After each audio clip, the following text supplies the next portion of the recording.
Olá! Hoje nós vamos falar sobre as conquistas dos consumidores nos últimos anos e o Dia Mundial do Consumidor, que é comemorado no dia 15 de março. O Dia Mundial do Consumidor foi instituído pela primeira vez no ano de 1962 pelo então presidente dos Estados Unidos, John Kennedy. Pois é, já há 54 anos alguém começou a se preocupar com os consumidores. É dele a célebre frase dita em um discurso no Congresso americano: consumidores somos todos nós. A partir daí nasciam os direitos dos consumidores. E nós hoje aqui estamos com o promotor de Justiça de Defesa do Consumidor, Dr. Carlos Augusto da Silva Oliveira, para falar um pouco sobre os consumidores e as suas conquistas durante esse período. Olá, Dr. Carlos Augusto, seja bem-vindo ao nosso programa. Olá. Eu começo perguntando ao senhor se o consumidor tem motivos para comemorar essa data. Bom, como você disse, já se vão aí 26 anos, de edição do Código, e é evidente que o consumidor tem motivo sim para comemorar. Embora a edição do Código não tenha posto fim às demandas, isso seria impraticável. Mas apesar das dificuldades ainda de todos os dias, em vários matizes, o consumidor ele hoje é um vencedor, porque quando nada ele tem uma lei que lhe dá as diretrizes básicas para a defesa dos seus direitos, e isso tem sido aprimorado a cada dia. Por exemplo, ainda no dia de ontem, o STJ decidiu que publicidades publicidades direcionadas para crianças, dependendo da forma como elas são produzidas, elas são abusivas. Então isso é uma vitória, porque se nós temos de um lado o fornecedor querendo vender um produto a qualquer custo, nós temos do outro lado crianças indefesas pela idade, sujeitas a mensagens que são perniciosas. Então quer dizer que hoje o consumidor pode comemorar no dia 15 de março, o Dia Mundial do Consumidor. Pode sim, ele é um vencedor. E a prova disso foi a edição da lei e das vitórias constantes que têm sido noticiadas pela imprensa.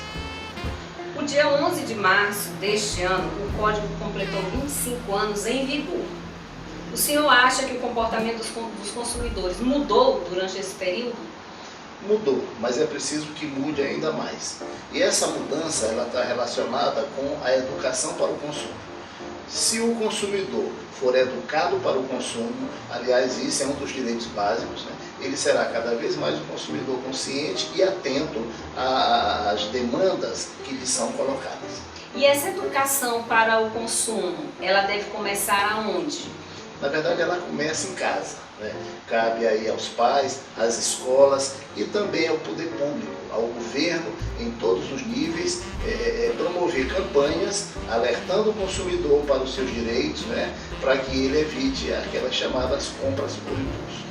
Também com palestras junto às comunidades, para orientar. Existe uma possibilidade ampla de se fazer essa educação, como grades curriculares, palestras, outdoors, enfim, existe toda aí uma mídia esperando por isso. Eu acho que basta, sobretudo do ponto governamental, vontade política de assumir o papel de defensor do consumidor. Até porque o consumo, uma orientação para o consumo consciente ajuda também o meio ambiente. Porque a pessoa deixa de consumir simplesmente pelo fato de estar consumindo, ou seja, ela tem um produto aqui, tá bonzinho, tá novo, tá funcionando, mas porque surgiu um que é melhor, ela vai descartar aquele e comprar o melhor. Então ali ela já está prejudicando o meio ambiente, porque está descartando uma coisa que ainda poderia continuar usando. Hoje é inegável que o direito do consumidor anda de mão dadas com o direito do meio ambiente. É o que se chama de lógica reversa. Quem produz tem a obrigação de dar um caminho adequado ao descarte. Então essa preocupação tem que ser do consumidor, do ponto de vista que ele deve exigir do fornecedor que descarte corretamente os produtos que ele produziu. E o consumidor, ele é uma pessoa leiga, ele não tem noção, a maioria nunca nem viu um código de defesa do consumidor. E qual a orientação que o senhor daria a estas pessoas quando elas fossem efetuar compras ou quando tivesse algum problema com produtos adquiridos? Quais os direitos básicos que elas deveriam exigir naquele momento da compra ou do surgimento de um vício num produto adquirido?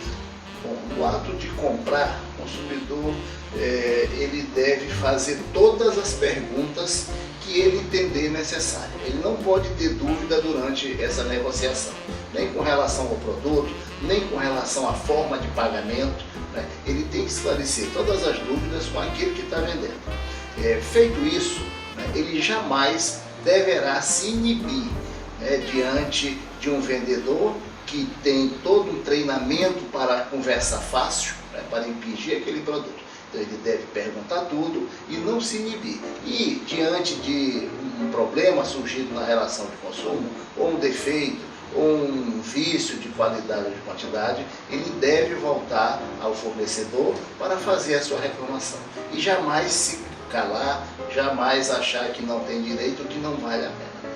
E é bom que a gente esclareça, né, a diferença entre vício e defeito, porque a maioria da população, as pessoas leigas, elas chamam de defeito, deu um defeito no produto, mas na verdade o código trata como vício, não é isso? É verdade, são institutos distintos, o defeito e o vício.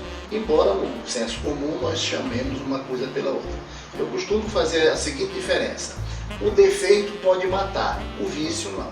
Então, um telefone celular que não funciona adequadamente, ora liga, ora desliga, isso é vício, né? O resultado, a consequência é meramente econômica. Agora, se esse mesmo aparelho ele esquenta demasiadamente durante as chamadas, isso é um defeito. Ele pode até explodir e com isso causar uma lesão ao consumidor. Então, para que o consumidor entenda bem essa diferença, basta ele ver se aquilo que ele presencia pode lhe causar um dano à sua vida, à sua integridade física, ou se o prejuízo é meramente econômico. Sim. Os estabelecimentos comerciais, eles são obrigados a ter, inclusive de forma bem explícita, visível, um exemplar do Código de Defesa do Consumidor. Mas, como nem todo consumidor sabe interpretar, a quem ele pode recorrer para solucionar suas dúvidas enquanto parte hipossuficiente de uma relação de consumo? Bom, só a ausência do código no estabelecimento comercial já importa numa infração à relação de consumo.